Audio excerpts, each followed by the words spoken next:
let everybody know, for the week, I have been fully watching that surprise witness, and she's been going through the tweets. I've been reading the tweets myself as well.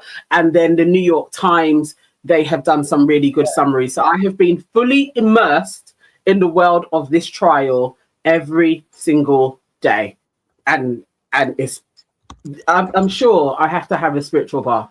I have to do that today. It's been a lot. It's a lot. It's been a lot. Yeah. Let's go for this. This is 8 minutes, and you can tell me when to stop and then continue, and you can break things down. Let's go. Week of Sean Diddy Combs' trial, and like so many of you, I've got questions. Here to break down what happened in the courtroom this week is entertainment lawyer, former litigator, and legal correspondent Lisa Bonner. Lisa, how are you doing, my friend? I am well, Carlos. How are you? I am doing well. Needless to say, it's been an explosive week for Diddy's trial. Cassie testified, and we got a real glimpse into their very dark and violent world she was living in from her mouth. But she's not on trial. Diddy is. And there are too many headlines to keep up with, frankly. So before we dive in, remind us how Diddy got here. What are the charges that he's facing? The defendant is facing several charges. The defendant is facing a RICO charge. He is also facing the sex trafficking and the transportation of individuals for the purposes of prosecution. This was all framed under a RICO statute as well. So I think it's important, and we'll get into that and how that works. But that is the nutshell of the case. Well, tell me, how does that work? Basically, what the SDNY is trying to establish is that the event, and I'm going to read directly from the indictment. So to be clear, the defendant abused, threatened, and coerced women and others around him to fulfill his sexual desires, protect his reputation, and conceal his conduct. To do so, Combs relied on the employees, resources, and influences of the business empire that he led and controlled, creating a criminal enterprise whose members and associates engaged in and attempted to engage in, among other crimes, sex trafficking, forced labor, kidnapping, arson, bribery, and obstruction of justice. And they are bringing this through a RICO case. And the way the RICO case is generally brought is, I like to talk about a RICO like a funnel, right? A RICO, generally, you charge as many people as you can to get to the mob boss, the crime boss, the John Gotti's, if you will. But it's important to remember in a federal case that they don't need to disclose who their witnesses are going to be, who anybody who is going to testify is going to be. That can be kept under seal. That's why there's so much anticipation and questions over who, what, why, when, who's next, what are they going to say, all of the things. So basically what they're saying is that the RICO, the enterprise, existed for the purposes of Combs and other members and associates of the Combs enterprise to engage in these unlawful acts of violence, sex trafficking, forced labors, right? And securing absolute loyalty from the members of the Combs enterprise through acts of violence and through threats. So this is so much bigger than Cassie, which everyone has been focusing on this week. It has very little to do with Cassie. Cassie is one of many people that the feds are going to come forth and proffer this, this information, this testimony, this witness of how this RICO and how this criminal enterprise worked. Dawn Richard is supposedly next up on the stand. The members of Diddy Kane. There are a lot of people who are going to come forward that we believe are going to come forward and testify. Cassie went on probably as the first witness, one, because she is the star witness, but also she is 8.5 months pregnant. So when you were listening to the prosecution's opening statement, they said, we're going to paint a picture of all of this, and that might not be linear, but you're going to understand how this works. So they put Cassie, because literally her testimony had to be finished today because she is 8.5 months pregnant and can go into labor at any time. At that point, if she were to go to labor on the stand, that could immediately cause a mistrial for the prosecution. Right. So essentially, they're setting it up. Correct. They are laying just a bit of the groundwork. Week one of potentially an 8-month trial. So an 8-week trial. So we've got 7 weeks essentially to go. Right. So you've been following this trial very closely. And, as you mentioned, we heard from Cassie, who gave an explosive testimony. What's your reaction to the first week, and what stood out to you? Well, what stood out to me was Cassie's very graphic testimony, which both of them acknowledged was, Diddy acknowledged in his people in his opening statement, his defense attorneys established that, listen, he was abusive, he was violent, but his violence don't amount to crimes. That's what they said in the opening statement. But in the prosecution, the other one is a bit better at breaking that down. Okay, which one? So it's the clip underneath it. Kind of goes through video. Sorry, of the video. Yeah. Okay, one second. Yeah, it goes through day by day what was going on, so we can actually summarize the different forms of evidence that was given for the first week.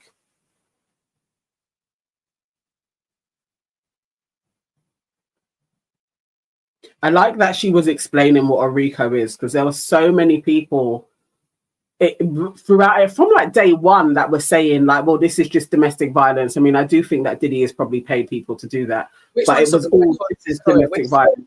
Sorry, which clip? Right underneath that clip that you just played. Recap of the week. Oh, the one on the dock. Yeah. Oh, sorry, my bad. I thought it was sorry, I thought you meant sorry. Let me just get Sistering quickly. Sistering says they need to call Fonzworth Bentley. Him and that umbrella he used to carry and follow Diddy must have some stories. Definitely. Let's see though.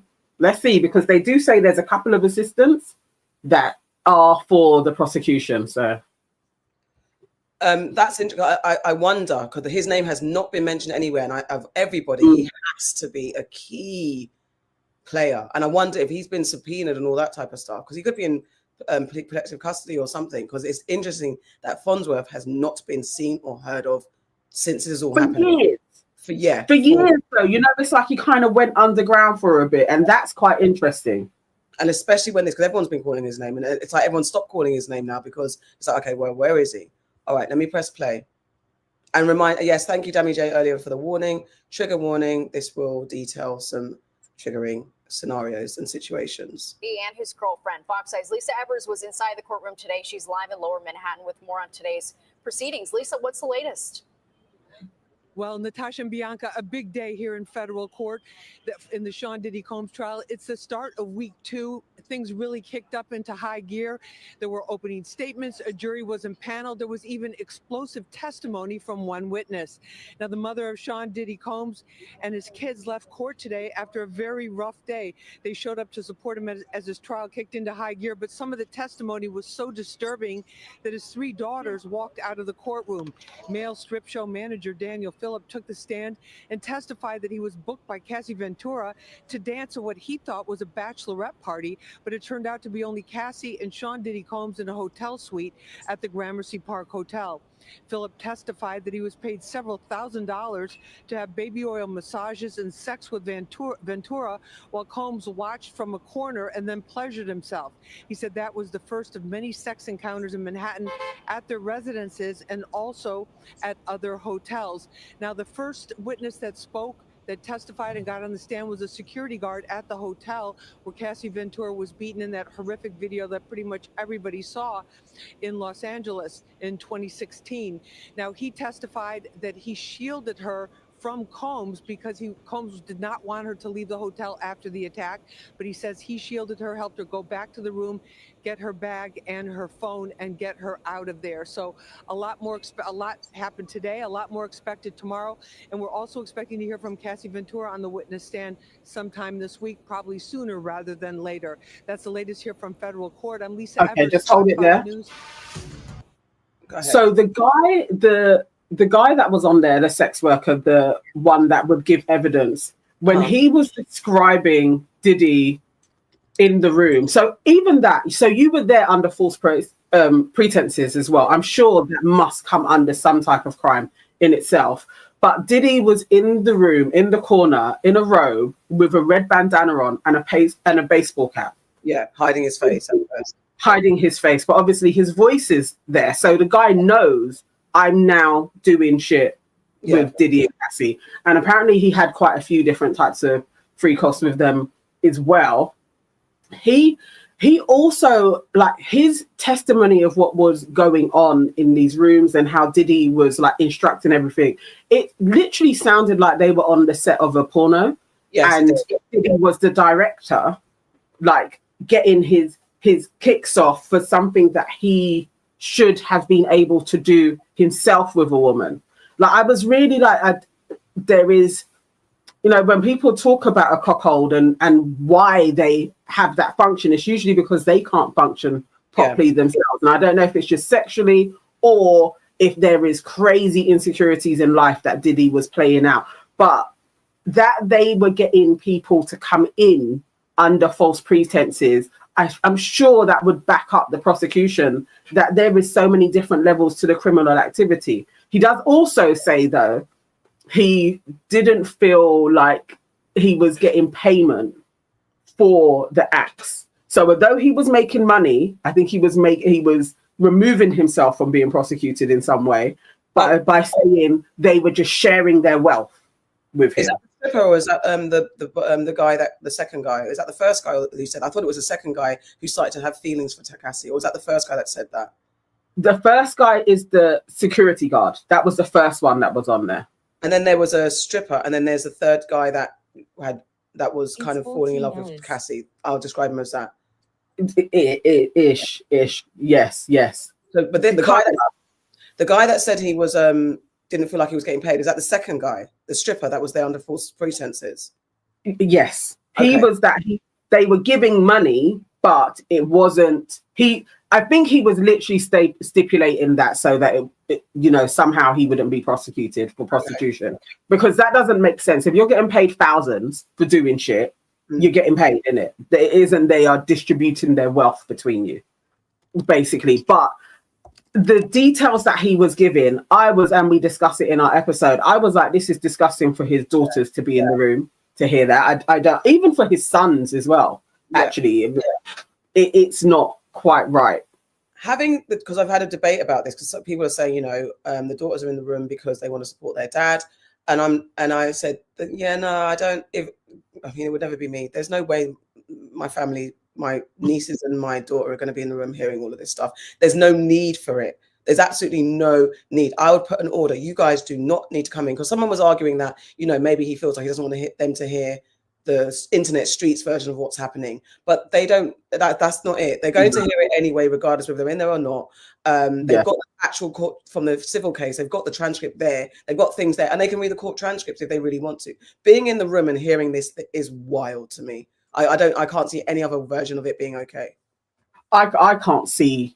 You wouldn't want them to hear this. Like, also, it's like it is going to influence their perspective on you. Like, it's just why would you want them to hear this evidence in any way? They're too young. The sons, I understand, they are big men, but I think for the girls who literally just turned 18 last year, this isn't.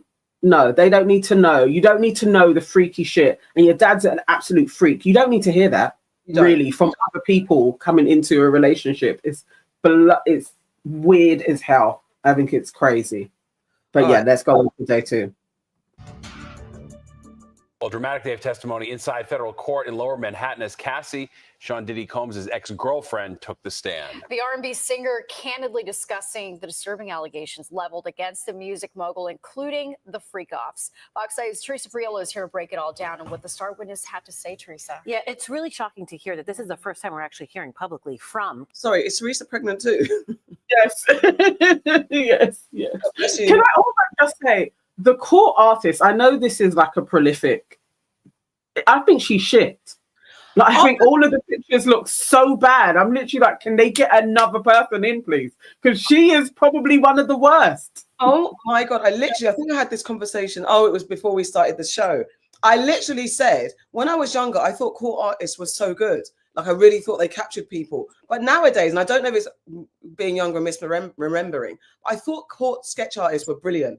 At the moment, it's like a free-for-all. I've seen so many versions of Cassie. One where she looks like an absolute white woman. I've seen pictures of her looking very Cassie. There's a wide gamut of all these looks. Anyway, I don't understand. I think she's shit. Violent under this particular person is bad. It's not great. Diddy has the sharpest of angles. His hair looks like he's got a high top fade. Like, I'm literally like, what's going on? What is going on? But anyway, let's go. It's just ironic that this young lady is pregnant as well. God bless her. Cassie Ventura. She hasn't made any sort of public comment about her relationship with Sean Diddy Combs. This all comes after that bombshell 8-figure settlement in her civil case. But her story is what began this entire ordeal, and today she told it in open court. Much of Cassie's emotional testimony focusing on those freak-offs. She said, quote, the FOs became a job where there was no space to do anything else but to recover and try to feel normal again. Much has been made about these drug-fueled sex marathons with escorts or sex workers in homes and hotels around the world. Sometimes they lasted 36 to 72 hours. Cassie told the jury today Combs dictated every aspect of these encounters. It was his fantasy, and he was controlling the entire situation. She said he was directing it. A large component of these freak-offs were drugs, and she testified, for me, it was disassociative and numbing. I couldn't imagine doing any of that without any sort of buffer. A buffer while she said she was heavily objectified by men. She told the court she met Diddy when she was 19 years old. He promised her a record deal and a career. Soon after meeting him, he kissed her and then they had sex. He eventually introduced her to those freak-offs, which he recorded and she said he used as a form of blackmail. She also testified that the freak-offs and other aspects of their relationship weren't without physical abuse. Quote, he would smash me in the head, knock me over, drag me, kick me, stomp me in the head if I was down. When asked how often she was abused by Diddy, she said, quote, too frequently. The defense, has embraced what they needed to embrace. And as a lawyer, you say you admit what you can't deny and you deny what you can't admit. And all of this at the end of the day is not whether or not he was a domestic abuser or a good person or engaged in this type of sexual behavior. That's not sex trafficking, and that doesn't make him a racketeer. And so really, that's what a jury is going to need to focus on. And that's where the prosecution's challenge is going to be. Because right now we've heard a lot of inflammatory testimony, absolutely. But again, that doesn't amount to sex trafficking under federal law. The bottom line, Cassie says she didn't want to upset Diddy because she loved him. She's expected to continue her testimony tomorrow. We do want to begin tonight with Cassie Ventura back on the witness stand in the Diddy trial. The R&B singer testifying in graphic detail about the physical and sexual abuse she says she was subjected to at the hands of her ex-boyfriend, Sean Diddy Combs. All this as prosecutors showed still images from the videos of encounters Diddy allegedly referred to as freak-offs. Fox 5's Richard Jacobus is here now with more on the dramatic testimony from Cassie's second day on the stand. Natasha, Steve, once again, it was a dramatic day in court. Cassie Ventura broke down and cried on the stand. The R&B singer said at one point during rehab and trauma therapy, she didn't want to be alive anymore because she could not take the pain. A key revelation today was Ventura's admission that she settled with Sean Diddy Combs for $20 million in a 2023 lawsuit that the accused hip-hop mogul of raping and physically abusing Ventura for decades. Ventura saying, I wanted to be compensated for the time and the pain and the many, many years of having to try to fix my life. She says she testified against Combs to do the right thing, and so she no longer has to carry the shame and the guilt. Ventura's attorney saying outside court tonight that today was a powerful one in court. She's very pregnant. She's about to give birth, but she's holding up strong. I mean, having to recount what happened during those 10 years and beyond, and talking about her contemplation of suicide, really just very powerful. And one of the most serious accusations Ventura has made against Combs is that he raped her after they had broken up in 2018, telling the court, quote, I just remember crying and saying no, she says, but it was very fast. Ventura claiming that she didn't even think Combs noticed that he did rape her. The jury today was also shown sexually explicit images taken from the freak-off videos, a female juror appearing to exhale, letting out a deep breath while putting her hand over her chest. And a male juror seemed to quickly look away when the images popped up. Asked if Ventura was ever injured in Combs' freak-off, she replied that he would, quote, grab me up, push me down, hit me in the side of the head, kick me, you name it. Attorney and jury consultant Madeline Somerville says tomorrow is the true test, cross-examination. Will Cassie Ventura hold it together and not buckle under pressure?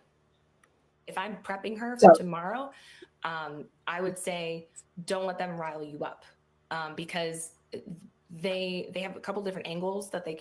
Okay, go on. So her testimony, I thought notable that stood out for me was her going into what was happening. Should we get this? Oh, bless you, Gertrude. Thank you so much. Oh, sorry. Go on. You do it. Gertrude, Thank you. $10. Thank you, Gertrude. I appreciate you. Thank you so much. Thank you. Thank you. Thank you. What stood out for me was her describing what was going on, the smell as well. And you know, when you're like, oh, this really paints the scene of him liking it to be a little bit funky as well, but with the candles and the sheer length of time that they would be at it for, like not just an evening, not just a 6 hour, like a 24 hour, a 36 hour. The longest it had been was 4 days in a freak off. It's like, how depraved are you? And then the kicker, it is the semen thing, because I need somebody, if somebody knows what this is, why this would be appealing to a man in any way, that the escort would ejaculate in or on Cassie, and she would need to transfer that jizz onto Diddy's nipples. And I don't also, understand. But also, what I was interesting was that the escort was saying that the times when sometimes he'd finish, and when it was like finished in her or something like that, then they'd go to another room, and he didn't know. Sometimes he'd be waiting for hours for them to finish what they're doing. He didn't know what was going on. And the one time he had ED, erectile dysfunction, because he was so turned off. And I think it was one of the times after he witnessed Diddy allegedly beating Cassie during the process. He was like, he faked it when they went to go again. He was faking whether or not he could, that he came, basically. And then he said, yeah, I've done it. And then then they went off into the room, and then Diddy was like, came back and said, are you sure? And he goes, yeah. He goes, are you sure? So he double checked. So what were you doing in the room? Was it the transfer? Were you sucking it out? Was the transfer.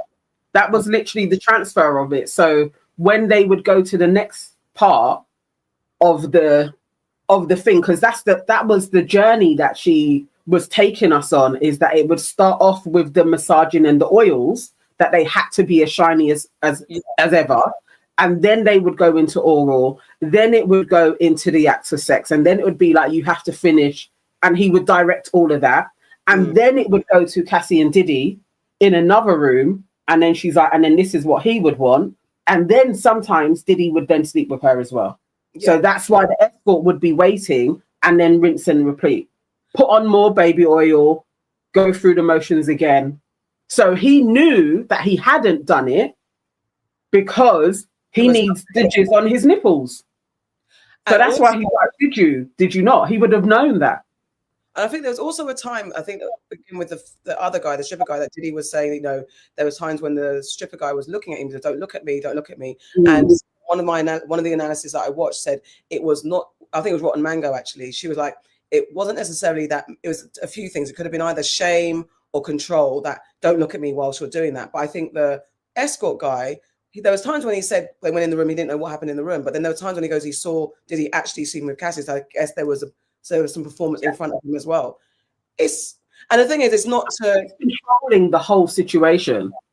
Because you're directing them, and wouldn't it just be natural if it's like somebody is talking that you may kind of look towards them? Like it, I would have just thought it was a reflex, because he didn't say I was looking at him to stare at him or anything. I think it seemed like he was going for direction, and then you're like, don't look at me. Again, it's just threatening. It's threatening. If you be violent, it's threatening. The thing is, gosh, I literally do not want, this is not my world, it's not my life. If this is your thing, you're giving directions, there's also, you can give commands. Like there are sexual scenarios where you can give commands and people are responding to the commands. You can give demands, people are responding. So somewhere in that's fair dues. But because of the nature of what this is all about, it's wild. In every sense, it's wild. It's not their sexual acts that are on trial here. It is whether someone was forced, coerced, and what is against the law within this world. If this is what you want to do, if not all transferring come onto somebody is wild. But if that's what you want to do, all good. But people need to be complicit, cognizant, and willing, and cooperating willingly. That's all. Exactly it. Because as she stated, first off, he said that this was his fantasy. Yeah. So she was prepared to be a part of this with him, like exploring his fantasy. When it then starts to turn into, I know, and as she stated it, I have this job coming up. I have this premiere. He's going to crash this premiere for me if I don't do this freak off now to give my body enough time to... That's when we're going into coercion, because she's having to now figure out this week has to go like this, and I have to do this with Diddy. If I leave it any longer and it gets closer and he beats me up, I'm not going to be able to recover. So she's planning this all out. You tried to say, I don't want to do this a few times, and they demonstrated that. Although it's like she didn't follow through on it, but you could tell why she didn't, because he was getting aggy through text. Yeah. So then she's thinking, okay, next time I see him, what's he going to do? I may as well just go through it. Yeah. Then she's addicted to drugs. On top. And any type of prostitution, you know, when there is a drug cycle in there, it ain't even about the act of sex anymore. Because really, it's like she would be then going into freak offs to get drugs. So you're in a vicious cycle. And he would know that shit. Yeah. He would know. He's addicted. Mm-hmm. This is where she's going to get a supply from. I get my rocks off and rinse and repeat. If she's like, I can't even sing or have studio time because I'm doing freak offs, and all of your staff are complicit, come on, it's a racket because she can't get out. Yeah. Yeah. All right, let's play Wednesday. Ventura also recalled today that one of Sean Combs' security guards cried when he saw her following a beating from Combs in 2015. She testified that Combs then instructed her to hide her black eyes and knots on her forehead from his son by applying more makeup. Now to an explosive day of testimony in the sex crimes trial of Sean Diddy Combs. Star witness Cassie Ventura is questioned by the defense, who tried to portray her as a willing participant in the freak-offs. And Fox 5's Lisa Evers is live in Lower Manhattan. And after spending the day in the courtroom, Lisa is bringing us up to speed. Lisa. Yes, well, Natasha and Bianca, the court session here ended just a short time ago. That is later than usual. That's because they're trying to wrap up this testimony with Cassie Ventura, the cross-examination of her, within 2 days. Now, just a short time ago, take a look at this video. We saw Sean Combs' sons leaving the court, getting into the black Sprinter that takes them to and from the trial. Combs' 3 daughters were not in court with them today. They were missing yesterday as well. Just moments ago, we caught up with Cassie's attorney, Douglas Wigdor. Here's what he had to say. There's no credibility issues with her. The facts are the facts. She's telling them as they are, her truth, and they are what they are. This is not a typical cross-examination. There's no issues with her credibility. There's 2 sides to every story, and you can't rush to judgment, and you have to just wait until all the facts, and we did see the facts, and we did see the receipts as to what was happening in real time with their relationship. Now, this was Cassie's first day under cross-examination by Diddy's defense team. It was her 3rd day on that witness stand under oath, Natasha and Bianca. Yeah, Lisa, so Cassie also dropped a bombshell statement about Diddy's drug use. What does she have to say about that? She did, Natasha. Well, they were trying to show that had this lifestyle that was very, it was an on-again, off-again relationship. There was a lot of drug use and abuse. The bombshell came towards the end of the session today, where Cassie testified that Diddy overdosed in 2012. She actually drove him to a hospital, and that's the first time we've been hearing that his alleged drug use went that far. Now, his defense team has said that he had a drug addiction problem. She had a drug addiction problem. She talked about that again today, because they're really trying to show that she was right there with him, that she was not in a situation where she was being trafficked. Natasha and Bianca? Elisa, before you go, we're talking about wrapping up week 1. So what's going to be happening next week? What can people look forward to that? Well, we have one more day of cross-examination for Cassie Ventura. I think that's why they went a little bit later today, because they want to. The judge wants to have it wrapped up by the end of tomorrow. Remember, she's very pregnant. I don't know if she's very close to it. Has to be very close to her due date. So they wanted to get her off the stand by the end of today. Next week, we can look at more of the prosecution as witnesses as they continue to present them. We'll see what that entails, and then of course we still have the defense presenting. We have to wait and see what their whole defense is, but we got some pretty good hints today of what we can expect to hear from them. More testimony about Cassie. There were the explicit text messages between her and Combs today where she was telling him she loved him, that she actually liked the freak-offs, especially when they had made love after the freak-off. So kind of portrayed those in a little bit of a different picture than what we heard yesterday. So you see the text messages. Okay. The text messages, when you go through the transcript, so it's kind of hard when you're going through the tweets because he's live tweeting, so he kind of misses off a little bit. But after the day and the transcripts comes out and there's a few more people that go through it in a little bit more detail. To me, what I was getting was she seemed to always try and say something to him. So it's like delivering a shit sandwich. So it's like, okay, I'm going to do this freak off, but these are the bits that I like about it. Or I don't want to do it. I don't want to do it for so long because I have to recover. But she's always, it felt like she was tiptoeing.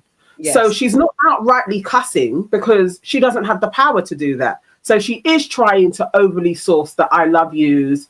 And as you know, we get to find out that she is spending a day being very sexual to him because that's what he said he wants.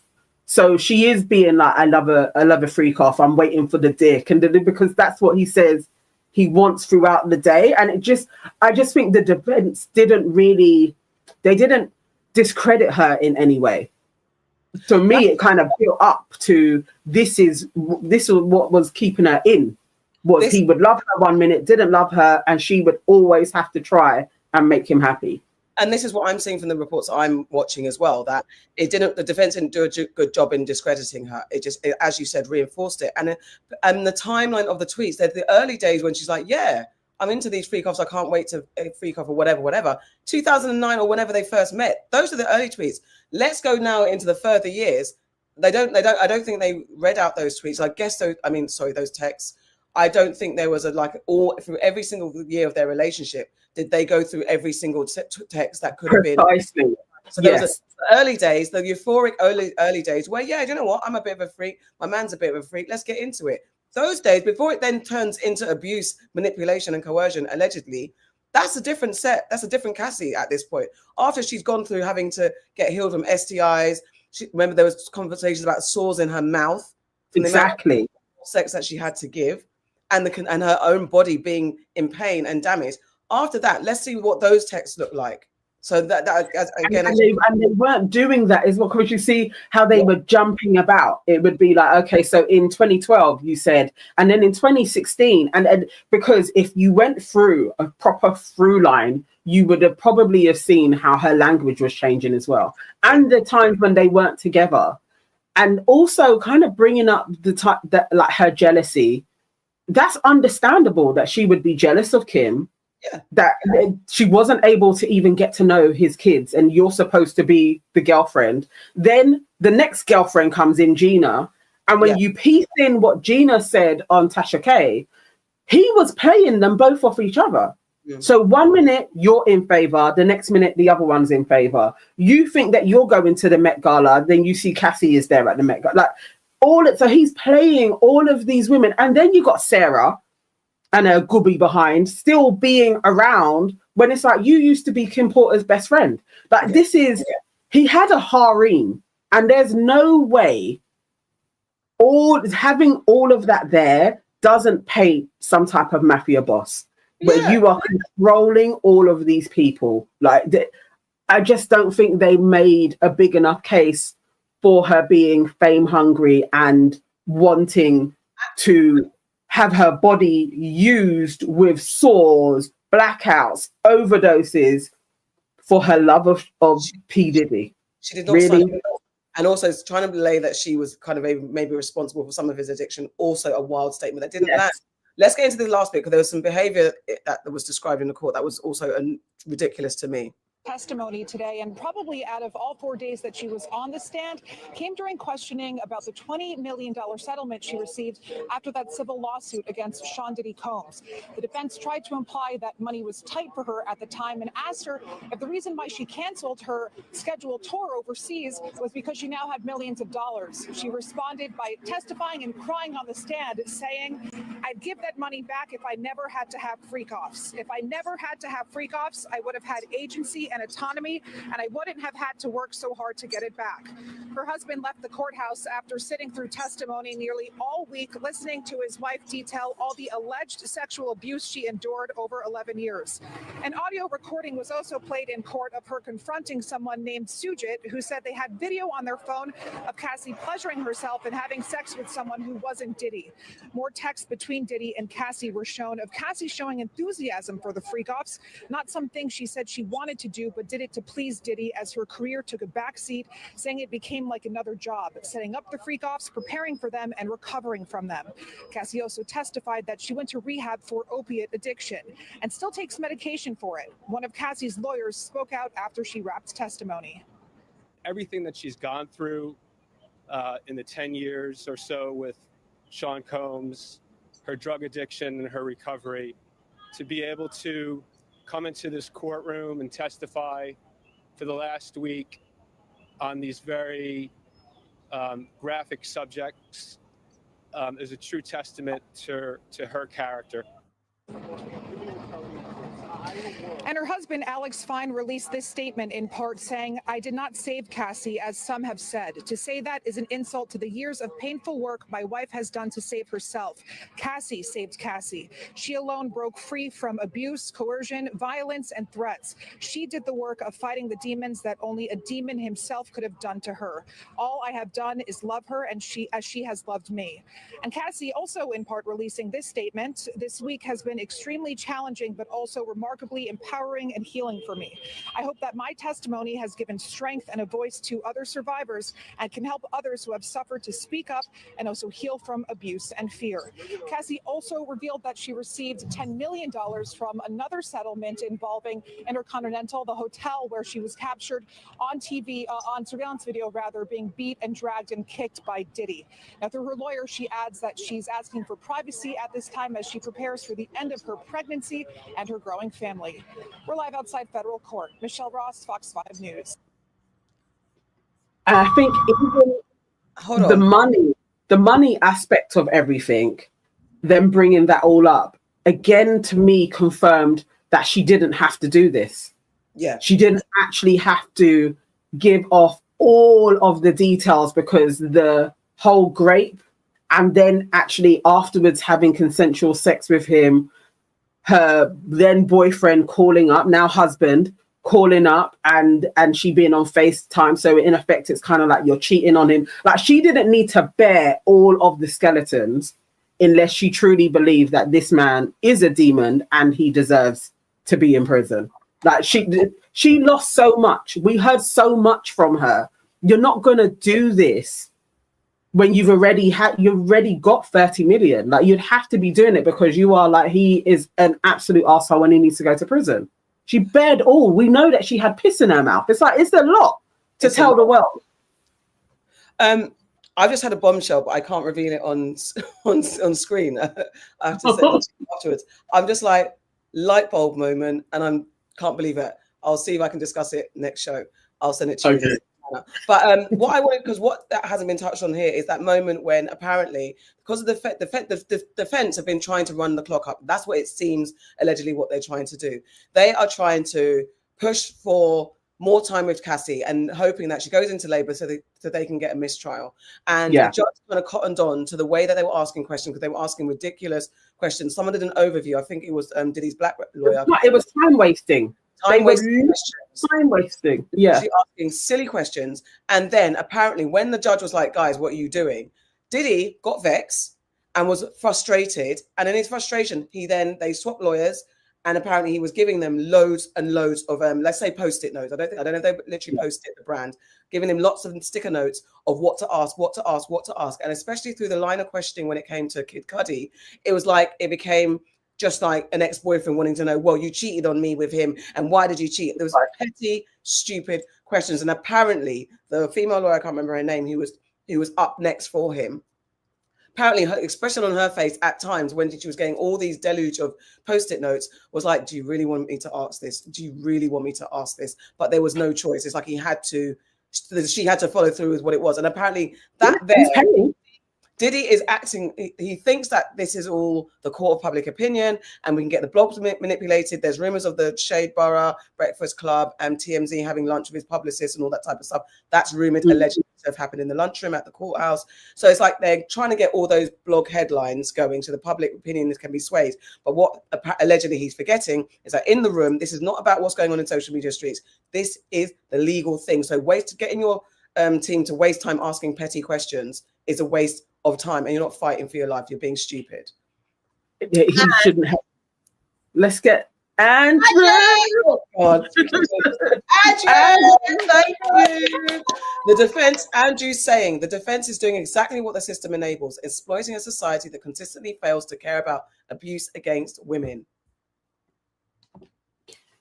I mean, it's there. That is all spot on as well. That is definitely what's been going on. And I think you could tell after day 2, something had happened with the media.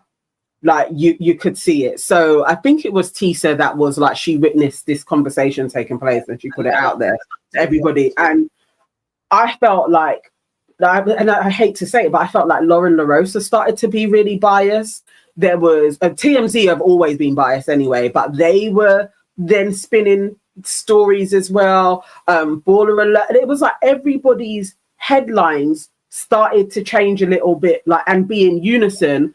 This isn't a RICO, this is DV. And it's like we're hearing one person so far and 2 of the sex workers. Yeah. Now there are other people alleging lots of different forms of abuse from this one man. So let's hear it all. But so far, what we're getting is his security guard, D-Rock, was taking her to hospitals and getting surgery outside of it being on the books. We are getting people being able to get them pills under various different names for them to take their drugs so that they can have these free coughs. We're literally seeing a RICO in place. So right. I don't understand, other than there being money that has gone out to various different entities to spin a yarn just in case there's a mistrial for Diddy to be able to come back into society in some way.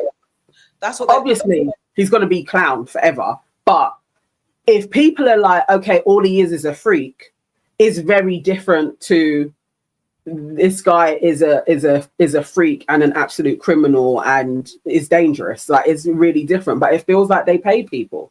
Yeah, definitely. I want you to look in the chat, but this is what I can't talk about right now. But yeah, this is, and it is that trying to sway again. Diddy, you're underestimating what it is. You're trying to get the blog line and the blogs and the headlines to color the truth and distort people's perception of what's going on. There are lots of people who are reporting on this. And yes, there are a few platforms that are being unbiased or giving fair rounded views. And Tisa tells it's difficult to get through, but she does get super chatted all the way through. However, it's her, and who else are you saying that does good roundups? I love Amon, or Amon, I don't know how to pronounce his name, Amon Wiggins and Rotten Mangoes, but she's not doing it daily. She is doing it in bits, because she is so thorough. I mean, I don't even mind that, because she is so thorough with her detailings. Yeah. It feels like you're getting a real essence of what is happening in the court, because she is just, this is what the energy was like. This is what I saw. This is the facial expression. She's really good. Armon is flipping hilarious. Though it's a serious thing, but because he kind of adds a comedic energy to it, he's really fun to watch. And Tisa, it's a lot. I just feel like she needs a producer. She needs a producer or a co-host to rein her in from time to time. When she does her kind of in the evening calm down summaries, there's a bit more kind of, she sounds a lot more with it and understand, like she does do her research. It's just that she's she's just manic. You know what? And Make It Make Sense, Mims as well. I love his rundowns in the evening, because again, it's just more centered, calm, and he just delivers what he was seeing from witnessing it. But it has been really interesting. Lauren LaRosa, I don't know, I haven't been able to watch her properly, because as soon as she starts, I'm like, girl, you just sound like you've been bought. Like, this isn't, it's not even handed for the evidence that has been presented. It just, it's not making sense. And the defense did their shit. They didn't discredit Cassie to me. No, it's messy. They were in a messy world. So Diddy is going off and we can see him doing shit with another woman, and she's trying to start something else with somebody else. That isn't cheating on Diddy. That is, I'm trying to get on with my life. And then he keeps on crashing it. Like, bringing up Michael B. Jordan. That at that time when they were doing that film, Diddy was all over the place with Gina. And I remember Gina being out there. And Gina hasn't gone anywhere, because Young Miami was cussing Gina off just a couple of years ago, talking about, you're a bottom bitch. So it's messy. And Cassie is going to be messy in that as well. Yeah. That she was on drugs. It kind of makes sense. Look, on a day-to-day relationships can be messy. So let alone now have all this involved. You know what I mean? So it's like, again, they said the messiness of relationships isn't on trial here. It's whether or not this young girl was trafficked, whether Diddy partook in RICO, the execution of RICO, and racketeering. And I think everyone's saying that racketeering is going to be the hardest thing to prove. But RICO and sex trafficking is pretty much, it is there. Yeah. Unless, I mean, I don't know if D-Rock or one of the other security guards is going to turn on him to really give evidence on all of the different ways that they kept his shit hidden. But there's a lot in it, because even if you go through Little Rod's lawsuit and the things that he said he saw in somebody being shot, and that got cleaned up by the LAPD. Like, there's a lot to this in lots of different ways, where it's like, no, so he has lots of people all around, on the inside, on the outside, so that he could be a thorough criminal and cover it all up. The sex stuff may be the undoing, but what about all of the drugs that they had? Who came and delivered them? Because that's the, I don't know what the law is. And what did it was Tisa that said this, that how, just as in reference to the cartel of it all, apparently that cartels are now moving away from drug trafficking, because moving drugs and moving weight around is becoming harder to escape those long, lengthy jail sentences, because the law's so sewn up in that respect. So they're all moving into sex trafficking, people trafficking. That's now because the laws around people trafficking haven't been so cemented and determined. Everyone's sex trafficking. So don't underestimate this cartel mirroring. And in hip hop, mob bosses and cartel life is glorified, glamorized. This is it. Always make the joke about, in the 90s, teenage boy, black boys, Scarface is on the wall. Oh yeah, in almost everybody's bedroom. Yeah, and even the way that he presents his music, the whole that whole kind of criminal mafia boss, that's been the blueprint of a lot of hip hop. That's not even just about Diddy; it's the thing. So they're mimicking how these enterprises work. We mob rule, man's at the top. So many music videos have start with that scenario around the table where everyone's like, mob is trying to figure out their network, their drug empires, and it includes treating women like shit. All of that has been glorified. I'm a part of it. I've been listening to this music and enjoying it myself. We are part of this world and endorsed it in that respect. But when we break it down, there's no excuse to what allegedly has happened. And I don't think it's are doing very well in that respect. I wonder. I'm wondering how the defense can pull it all apart to just be second. Like. Sorry, Nana, 1 second. I think Jordan Parks is taking a break. Just wanted to send them love. I think he's saying that they're going and protect their mental health. So take care, Jordan. Have a great Sunday. Thank you. Let's get rest. Thank you so much for your contributions as well. Thank you. Take care. Go ahead. Sorry. There was like a web that secret witness has been saying, Brittany, and she was going through the different layers with Diddy, and there's another manager that was managing Britney, managed Justin Bieber for a minute as well. And it seems like they're all kind of interconnected with ciphering money from various different artists. Like, it's so interesting when you see a name. The Kardashians are in there as well. There's a couple of churches in there, and they all seem to operate on a similar level. And within that, just going through her videos on Britney, she was absolutely trafficked. Now, it's like you just work somebody to death in a way. They're no days off. They're just working all the time. Then they have a drug problem, and then they move, and it's all interconnected. Definitely, there has to be police officers that are involved in there. There has to be judges. Even Wendy Williams, and her being flipping locked up and under a conservatorship, there has to be a web of people that are like, we are going to use these celebs and mine them basically for their talents and their money. Yeah. And it just go. I don't know why Diddy is up on this at this moment in time. I wouldn't be surprised if he does get off though as well. I wouldn't be surprised. I mean, but there's a lot of evidence for him not to be able to though, but you never know. I think there'll be guilties, but I think it will be how much time he'll do, and that's what will be very interesting.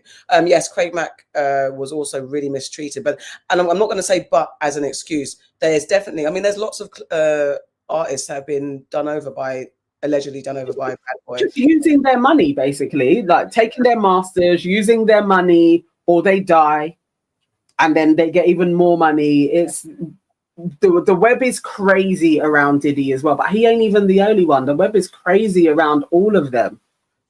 They're all kind of interconnected in it, and it's a crazy one when you see it. Bill Gates says the defense did a very good job of painting Cassie as a liar and someone who perpetuated sex trafficking many times. I don't think they did, Bill Gates. I think you need to watch a few more reports. I don't know if you're looking at the social media headlines or actually reading, watching and even reading articles. If you read the articles and if you go across the board, because someone even sent me bloody Megyn Kelly, who's a Fox reporter and known for being, I think, not someone that we'd normally go to. Everyone, I say everyone in quotes, a lot of the platforms and the researchers and the news people who are reporting back are saying that the defense didn't really do a good job of painting Cassie in the light that they wanted to. They wanted to, but it wasn't well delivered. And it then, especially the time when they let Diddy take over by sending loads and loads of notes, it was him, who's not a legal professional, just letting his emotions take over and his delusions of grandeur take over, that I'm going to dictate because I'm doing a better job than you guys, and I'm going to get the questions right. He didn't ask great questions. He didn't get them to ask great questions. You're asking petty, and why did you cheat on me? And did you enjoy cheating? Silly questions that are not getting us anywhere. Because it's already been done, said. Yeah, there were times that she had a good time, and there were times that even if it's once, it'd be harder to kind of get all the sentencing. But even if it's once, and it's demonstrated that there were times when she was not in control of the situation and was beaten and abused, that is enough to say that this happened. It doesn't have to be 50 times. If there wasn't the hotel footage, they may have been able to paint this picture of her actually because of the messiness of it all. But because she is saying, I wasn't allowed to leave. When I wanted to leave, he would either beat me up.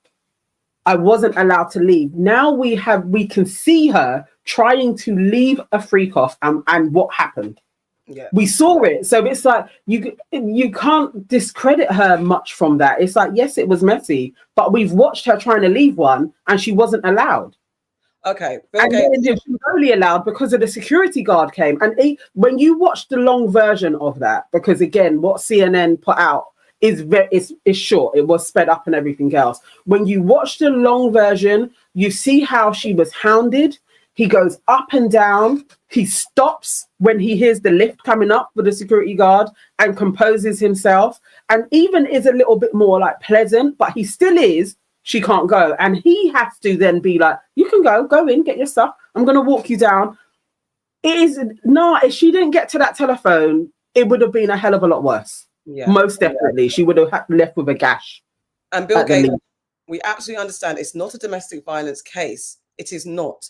But it's showing how these things, this is what I think people imagine, that sex trafficking and RICO, we apply RICO to gangs, and we apply sex trafficking to people in the back of a van that are being transported over country lines or state lines. That is not just what sex trafficking is, and that is not just what RICO charges are. That is not what it is. There's a spectrum. I went through something where I was in court for, I can't remember my charge, was it ABH or something?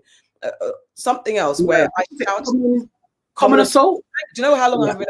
I shouted at someone, deservedly so. I shouted at someone in anger. She was able to go to the court, to the police, and report me. Where I had to go to trial, or not trial, go to court. Sorry, for what do you call it? Sorry, for common assault charges, because I shouted at someone.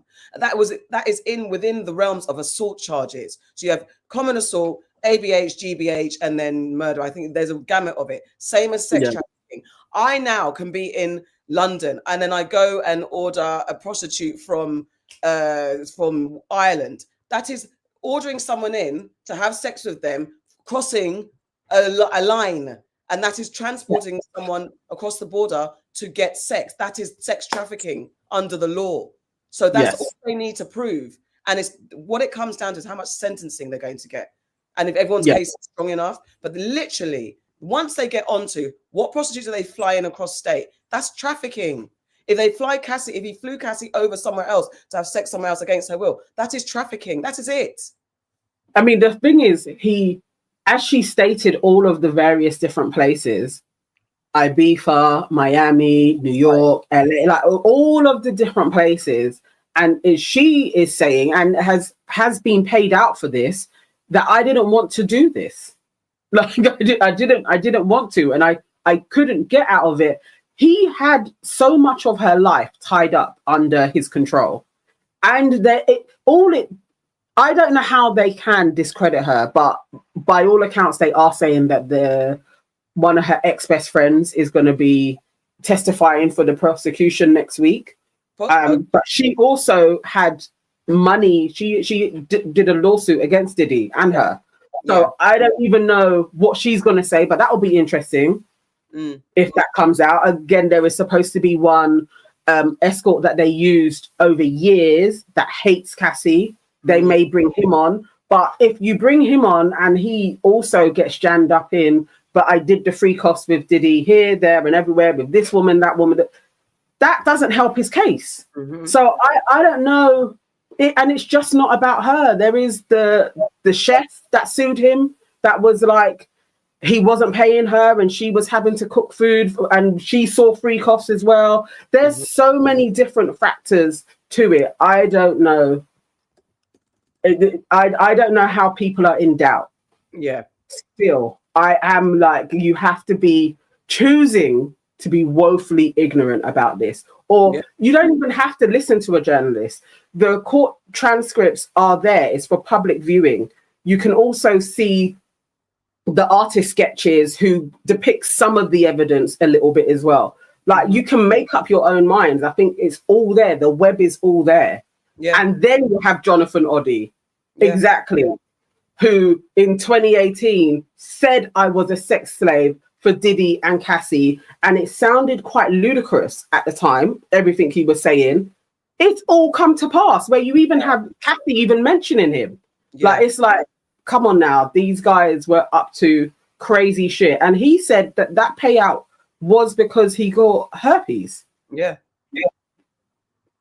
It's a wild state of affairs. Crazy. Someone mentioned on the record, I was trying to find it whilst you were talking, and I did an interview with one of the main the woman that accused Russell Simmons. I believe or did I speak to the director? I can't remember. I can't find it. But on the record, exactly that, with what's gone on with Russell Simmons. The industry is a cesspit and it needs to be cleaned up. And this is why, anyway, I don't know. We've said it all, that these people need to be taken down and be held accountable. And someone said free Breezy would take Diddy. I think Breezy also needs to be held accountable for the behavior that he's done. It's alleged at the moment, but it's not about, this is what we need to stop doing as fans of people. We are fans. We are not their friends. We're not in their personal lives. We actually don't know them, and we can appreciate the music. I love Diddy's music. I was such a huge fan, but that's it. That's the way you have to draw the line. I think even for the people, like the money, like he wasn't absolutely, totally stupid. Diddy was stupid though, was reckless with this. Yeah. But the way, even them painting, like, how do you have money, Cassie? Like, for real, how did she have money to be paying off these people? Like, if she ain't making any music, he's the one that has all the money. Even if he's passing the money onto her and she is paying them, the buck still starts and stops with Diddy. Yeah. It's like there's no way around it. And also then there are other people that he was doing freak-offs with. Yeah. I wish Young Mammy would stand up and start talking, but just the little bits that she put out there, come on now, Young Mammy, something was going on. Gina Han, though they're saying that Diddy has apparently already flipped her, so she isn't going to testify, but she gave a lot to Tasha K. She said a lot anyway, so you know, there's stuff out there.